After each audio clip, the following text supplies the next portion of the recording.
Então, a questão dos direitos humanos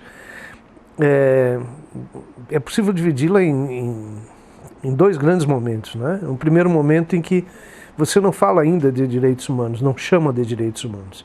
E um segundo momento que você começa a chamar de direitos humanos. Esse é o momento, digamos, do mundo moderno. Mas antes você tem o reconhecimento da humanidade. Portanto, nesse reconhecimento da humanidade, você pode dizer, aí tem o direito humano, né?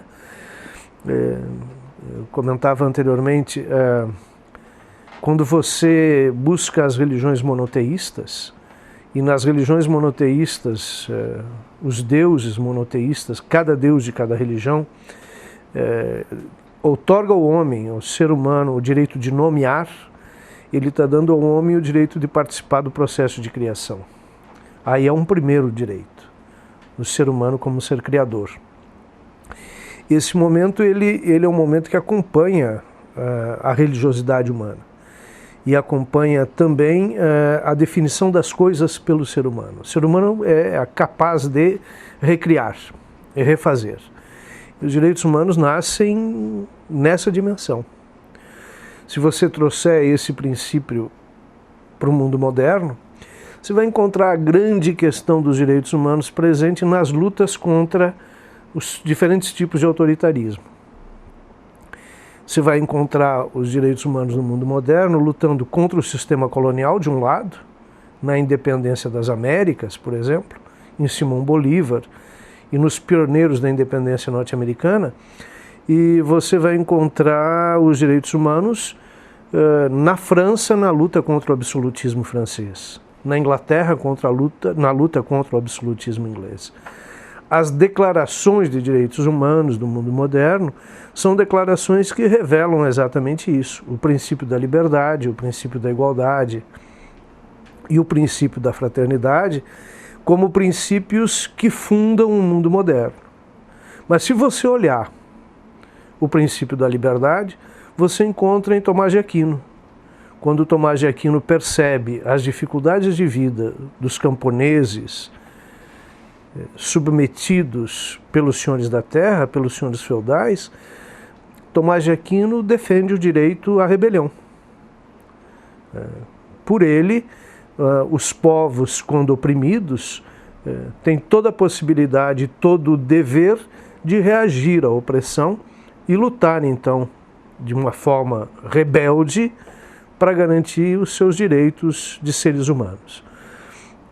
E então você, outra vez, nesse caminho de ir ao passado e voltar ao mundo moderno, você vai encontrar isso, por exemplo, na França, contra o absolutismo francês e a arrogância do absolutismo francês.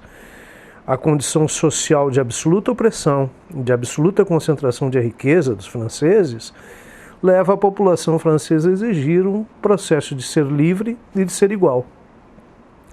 Situação semelhante você encontra na América, no Haiti, nas grandes lutas da independência do Haiti, do povo negro haitiano, com Toussaint Louverture, que é o grande líder negro revolucionário do Haiti, que vence os senhores coloniais e que proclama, logo depois de ter, com sua rebelião, tomado o poder, proclama a reforma agrária, proclama o fim da escravidão e proclama o direito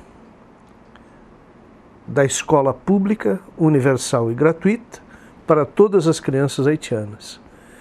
Esse movimento, no tempo dos direitos humanos, assume a designação de direitos humanos no mundo moderno.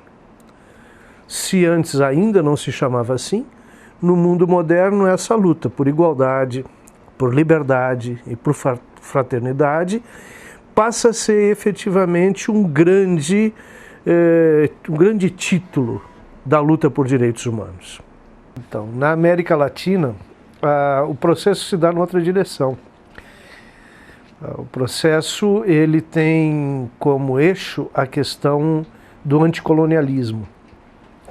Se trata fundamentalmente de buscarmos encontrar espaços de construção das nacionalidades e de construção de uma cidadania ainda de si mesmo muito frágil.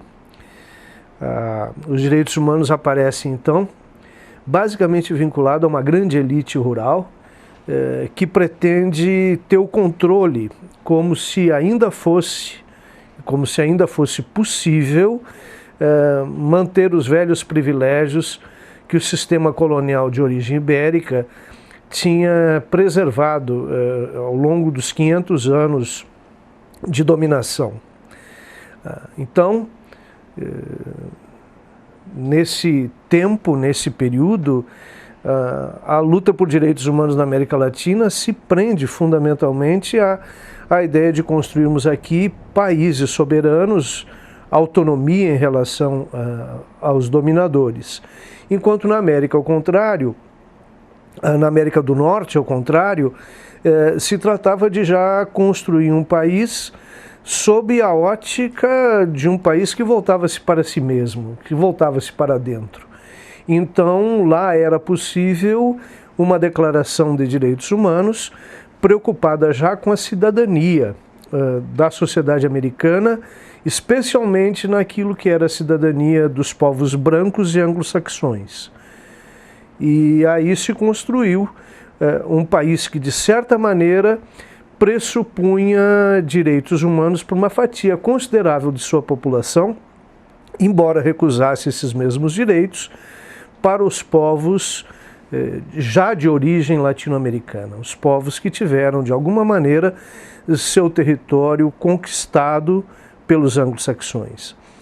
Na Europa, ao contrário, as promessas feitas de igualdade do capitalismo industrial, do capitalismo urbano, não se podia mais negar à população, porque a população se comprometera em lutar contra o absolutismo em troca desses direitos.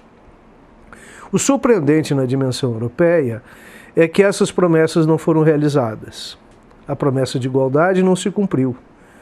E o século XIX, então, vai anunciar para a Europa a impossibilidade que o capitalismo industrial teria em cumprir as promessas feitas no século XVIII. Há, então, na Europa uma nova situação. Aquilo que for a promessa de liberdade e conquista de direitos civis e políticos, os trabalhadores europeus, os setores pobres da sociedade europeia, iriam então reconstruir a ideia dos direitos humanos noutra dimensão. Iriam reconstruir, por exemplo, no caso dos ingleses, através de movimentos sociais intensos em luta por direito de voto. E nessas lutas por direito de voto, então, os europeus, os trabalhadores europeus, realizaram os diferentes tipos de manifestação, desde greves, a construção, a criação de jornais, a divulgação de jornais, a luta de uma certa ingenuidade dos trabalhadores europeos, pensando que se a cada homem correspondesse um voto, eles poderiam então, por ser maioria, chegar ao controle do sistema de poder. De qualquer forma, o século XIX inglês foi um século de amplas negociações entre Estado e trabalhadores na construção de um pré-estado de bem-estar social. Na França, ao contrário, na Alemanha, ao contrário da Inglaterra, as lutas dos trabalhadores se constituíam em lutas por direitos sociais e econômicos.